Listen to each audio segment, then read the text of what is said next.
So it is the most wonderful time of the year. It means it is Christmas in 1 week. I am very excited. I don't know about you. In fact, I don't know anyone that's not excited. Oh yeah, people with sensory processing disorders, they're not excited at all. For them, it is the worst time of the year. This is where the overstimulation and anxieties and behaviours really come through. And it is just a nightmare for both families, carers, and the person with the SPD. So what can you do to help them during Christmas? Well, a lot of people will create storyboards and social stories and things like that, and visualise what is going to happen at Christmas. So then they can so hopefully if you haven't started that, you should start that now. Take a Google and have a look on what to write. There are a few examples and there's a few that you can print out, but you can tailor it to a specific person. So hopefully you will start that soon, and every single day when they get up, before they go to bed, you can read that to them and leave it up somewhere that they can go and read at their own leisure, and it really will help them to understand what's going to go on at Christmas, and etc.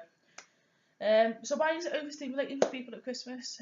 Well, if you think about it, how many Christmas decorations have you now got up in your house? As you can see, I have none.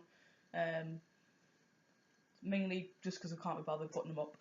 But so I have no decorations up, but I bet you all have your decorations up.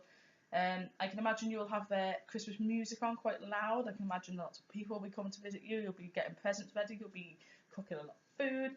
There's just so much going on at Christmas time, and this can really be confusing for a person with that sensory processing disorder.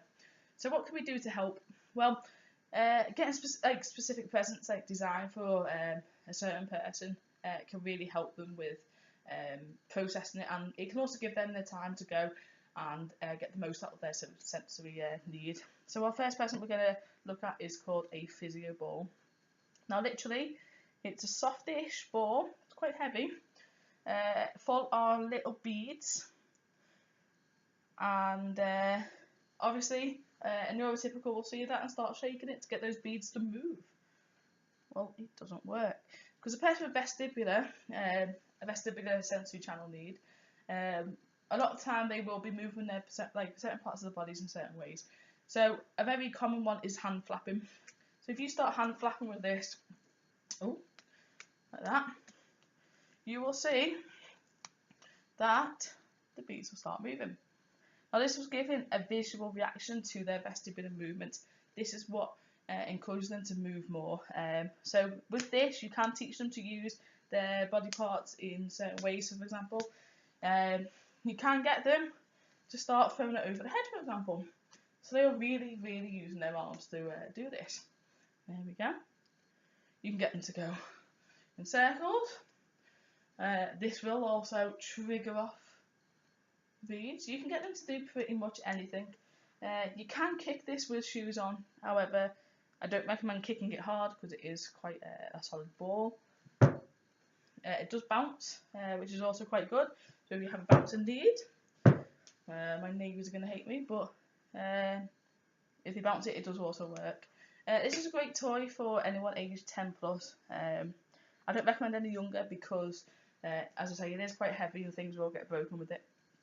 And also depending on what their movement is, then yeah, I wouldn't recommend it if it's going to damage anything or anybody.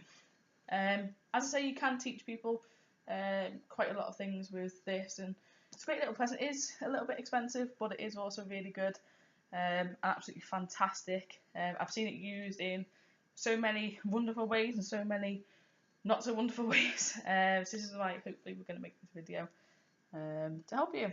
Our next one, which is our last one for vestibular, you might find this a bit weird. It's called a Buddha bag. This is full of a memory foam strips. This is absolutely fantastic for anyone that likes rocking. So for example, you can stick it around your head, and if people are rocking too close to the ball, they are not going to hurt their head. And it's actually, it makes them feel safe, it makes them feel all cuddly, and I could quite happily fall asleep. But so this is absolutely fantastic. Again, these are quite expensive, but they really are worth it. Also, you can hold them in any way. When you're rocking, you can feel this on your back. You you feel lots of different movements can cause different reactions. It's those reactions that make them do the movements. You can also put it around your waist, so when they're rocking as well, they're not banging anything, or they get great comfort from it, they get great safety from it. Also, it is just nice to relax, and I do recommend the black ones as well, as obviously colours can influence a lot of anxiety. So when people see red, they automatically think anger and hatred and things like that. You might not realise that, but I have seen it quite a lot. So this is absolutely fantastic. You can do loads with it. You can also let them sleep with it because it is very comfy. Again, they are quite expensive. However, what is a price on your child or person with sensory processing disorders safety? So yeah, I recommend this. For now, on Vestibular, I do have a few things on order, but they haven't arrived yet, so hopefully they will arrive soon, and we can create another video on Vestibular, as I've only very briefly touched on it. I think next time we will be doing a lot of visual sensory need. This is a very common one, probably auditory and visual are the most common sensory channels used. So I look forward to the next video. It will be before Christmas again, so it'd be great Christmas present ideas. So yeah, I shall see you soon. Goodbye.